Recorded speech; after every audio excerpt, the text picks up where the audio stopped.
ஓம் குருவே துணை ஸ்ரீ வராகமிகிற ஜோதிட பயிற்சி மையம் வழங்கும் astro online Kallakurichi YouTube channel தங்களை அன்போடு வரவேற்கிறது. வணக்கம். ஓம் குருவே துணை. குரு பிரம்மா, குரு விஷ்ணு, குரு தேவே மகேஸ்வரக, குரு சாட்சா பரபிரம்மம், தஸ்மை ஸ்ரீ குரவே நமக. ஆதித்யாய சோமாய மங்கள புதாய குரு சுப்ர சனிப்பியோ ராகவே கேதவே நமக. எல்லாம் அல்ல ஞானமே வடிவமான விநாயகர் பெருமானுடைய திருவடிகளை மனம் மெய் மொழிகளால் வணங்கி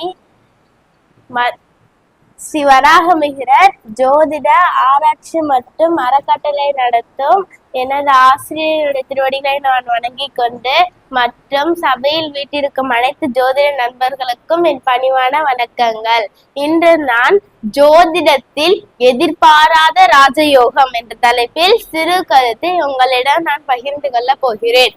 ஜோதிடத்தில் 1400 யோகங்கள் இருக்கின்றன. அது ஒவ்வொன்றும் ஒரு பலன் தரும். அது என்னவென்றால், லக்னாதிபதி பலன் பெற்றால் அது ஒரு யோகம், பஞ்சமாதிபதி பலன் பெற்றால் அது ஒரு யோகம், பாக்கியாதிபதி பலன் பெற்றால் அது ஒரு யோகம், ஜீவனாதிபதி பலன் பெற்றால் அது ஒரு யோகம், 6, 8, 12 அதிபதிகள் பலன் பெற்றாலும் அது ஒரு யோகம்.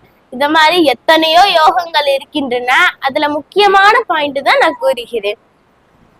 நேத்து என் கூட குண்டு விளையாண்டுட்டு இருந்தவன் இன்னைக்கு பார்த்தா கலெக்டரோட கார்ல போறான். நேத்து என் கூட சைக்கிள் ஓட்டிட்டு இருந்தவன் இன்னைக்கு பார்த்தா அவங்க அப்பா கார் வாங்கி கொடுத்துட்டாரு.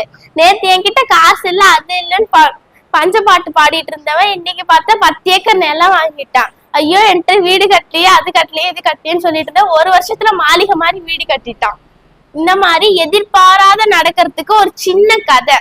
அது என்னன்னா, சகவாசம். ஒரு ஊர்ல ஒரு அம்மாவும் ஒரு பொண்ணும் இருக்கிறாங்களாம். பொண்ணு அம்மாட்ட சொல்றாங்களா, அம்மா நைட்டு ஃபுல்லா என்ன மூட்டை பூச்சி தூங்க விடாம கடிக்குது அப்படி சொல்றாங்களாம். அப்படியா செல்லம் அப்படின்னு சொல்லிட்டு அந்த அம்மா சுடு தண்ணியில அந்த பாய நினைச்சு நல்லா காய வச்சு திரும்பி போடுறாங்களா. திரும்பி பார்த்தா அந்த மூட்டை பூச்சி கடிக்குது அப்படின்னு அந்த பொண்ணு சொல்றாங்க. அப்படியா அப்படின்னு சொல்லிட்டு நல்லா அந்த பாய நல்லா வெயில்ல காய வச்சு குச்சி எடுத்து நங்கு நங்கு நங்கு நங்குன்னு அந்த பாயை போட்டு அடிக்கிறாங்களாம். அந்த வழியா போயிட்டு இருந்த ஒரு அறிவாளி கேட்கிறாரு, ஏன் அந்த பாயை போட்டு இப்படி அடிக்கிறேன்னு கேட்கிறாராம். நைட்டு ஃபுல்லா என் பொண்ணு இந்த மூட்டை பூச்சி கடிச்சுது, அதனாலதான் இந்த பாயை போட்டு நல்லா அடிக்கிறேன்னு கேக்குறாங்களா. கடிச்சது மூட்டை பூச்சி இல்ல பாயான்னு கேக்குறாரா அந்த அறிவாளி. இவங்க சொல்றாங்களா, கடிச்சது என்னவோ மூட்டை பூச்சிதான், அந்த மூட்டை பூச்சி வர்றதுக்கு இது இடம் கொடுத்துச்சுல்ல, அதனாலதான் இதை போட்டு அடிக்கிறேன் அப்படின்னு சொல்றாங்களாம். அதனால நல்லவங்களோட சேர்ந்தா நம்மளுக்கு நல்ல புத்தி வரும், கெட்டவங்களோட சேர்ந்து கெட்ட புத்தி தான் நம்மளுக்கு வரும்.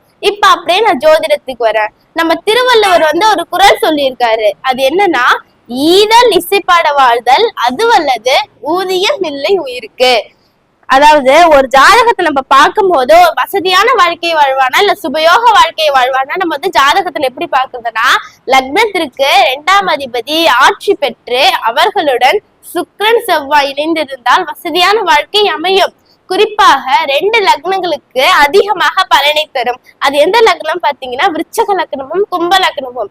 ஏனென்றால் தனஸ்தானாதிபதியை தனக்காரகனாக வழுவதால் இந்த 2 லக்னங்களுக்கு அதிகமாக பலனை தருகிறது. முக்கியமாக ஒரு 2 பாயிண்ட் என்னன்னா, லக்னத்திற்கு 2ஆம் அதிபதி ஆட்சி பெற்று அவர்களுடன் சுக்கிரன் செவ்வாய் இணைந்திருந்து இவர்களுடன் சனி ராகு கேது என்ற பாவ கிரகங்கள் இருந்தால் வசதியான வாழ்க்கை அமையாது.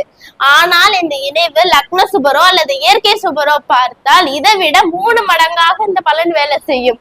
அதுக்குதான் ஈதல் இசைப்பட வாழ்தல் அது வல்லது, ஊதியம் இல்லை உயிருக்குன்னு சொல்லியிருக்காரு. இன்னொரு குறளும் சொல்லியிருக்காரு, தோன்றின் புகழோடு தோன்றுக அப்படின்னு வள்ளுவர் சொல்லியிருக்காரு. பேர் புகழ் சொத்து பத்து செல்வ செழிப்போடு இருக்கணும்னா நம்ம ஜாதகத்துல எப்படி பாக்குறதுன்னா, லக்னாதிபதி பலன் பெற்று 1, 5, 9, 1, 4, 7, 10 1, 4, 7, 10 திரிகோணத்தில் சுப கிரகங்கள் அமர்ந்து இவர்களை பாக்கியாதிபதி பார்த்தால் பேர் புகழ் சொத்து பத்து செல்வ செழிப்போடு இருப்பான். அதுக்குதான் தோன்றின் புகழோடு தோன்றுகன்னு வள்ளுவர் சொல்லியிருக்காரு.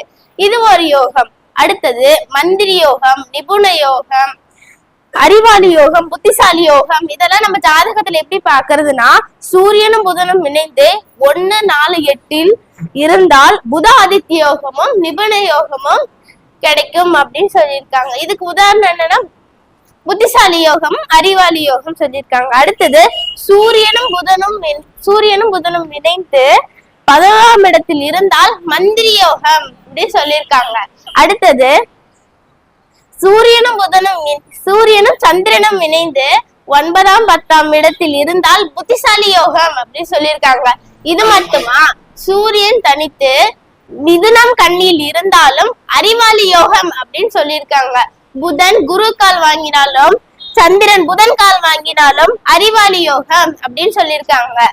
இது ஒரு யோகம். அடுத்தது ஜாதகத்தில் ஆடை ஆபரணம் வண்டி வாகனம் தாய்ப்பாச யோகம் இதெல்லாம் நம்ம ஜாதகத்துல எப்படி தெரிஞ்சுக்கிறதுன்னு பாத்தீங்கன்னா, லக்ன கேந்திரத்தில் அல்லது திரிகோணத்தில் குரு சந்திரன் இணைந்திருந்தாலும் அல்ல ஒருவருக்கொருவர் பார்த்து கொண்டாலும் இந்த யோகம் செயல்படும். இதுக்கு பேர் தான் கஜகேசரி யோகம் அப்படின்னு சொல்லியிருக்காங்க. இந்த கஜகேசரி யோகத்தை பலன் என்னன்னா, ஆடை ஆபரணம் வண்டி வாகனம் போன்றவை அமையும். அதுக்கு விதி என்ன சொல்லியிருக்காங்கன்னா, குரு சந்திரன் பார்வை சன்னியாசி யோகமாகவும் செயல்படும். அது எப்படி அப்படின்னு பாத்தீங்கன்னா, துலாம் லக்னத்தில் சுக்கிரன், 6 மீனத்தில் சந்திரன், 10 குரு கடகத்தில். இந்த குரு 9ஆம் பார்வையாக சந்திரனை பார்த்தால் சன்னியாசி யோகமாகவும் செயல்படும். சன்னியாசிக்கு பேர் புகழ் ஆடையா வாகனம் வண்டி போன்றவை கேட்காமலே அமையும். இது ஒரு யோகம். அடுத்தது பர்வத யோகம். இந்த பர்வத யோகம்னா என்ன அப்படின்னு பாத்தீங்கன்னா, ஒரு மனுஷன் நிம்மதியா தூங்கணும். அந்த நிம்மதியா தூங்குறதுக்கு மனசுல நிம்மதியும் அமைதியும் வேணும். இந்த நிம்மதியும் அமைதி கிடைக்கிறதுக்கு நம்ம என்ன பண்ணணும், வசதியான வாழ்க்கை ஆடை ஆபரணம் இதெல்லாம் கிடைக்கணும். இதுதான் ஒரு கவிஞர் பாட்டா எழுதியிருக்காரு. ஆமேடம் எருது சுறா நண்டு கண்ணி 5 இடத்தில் கருணாகம் அமர்ந்து நிற்கில் பூமேடை தனில் துயிலும் ராஜயோகமா அப்படின்னு சொல்லியிருக்காரு.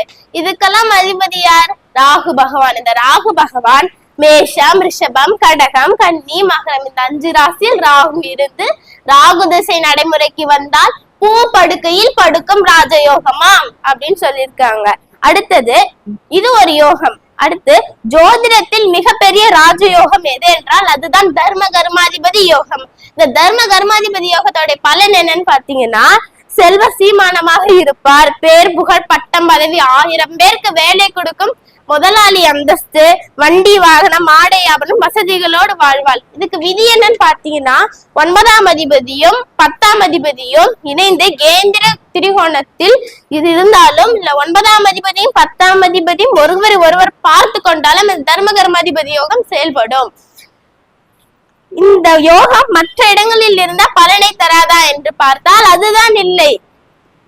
எந்த இடத்துல இருந்தாலும் பலனை தரும். 6 8 12ஆம் அதிபதிகளோடு இருந்தாலும் பலனை தரும். கட்டத்துக்கு உள்ளே இருந்தாலும் பலனை தரும், கட்டத்துக்கு வெளியிலே இருந்தாலும் பலனை தரும். எங்க இருந்தாலும் அது பலனை தரும்.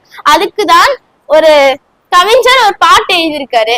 மாபெரும் சபை தன்னில் நீ நடந்தால் ஒரு மாலைகள் விழ வேண்டும், மாற்று முறையான மன்னவன் இவன் என்று போற்றி புகழ வேண்டும் அப்படின்னு ஒரு கவிஞர் எழுதியிருக்காரு.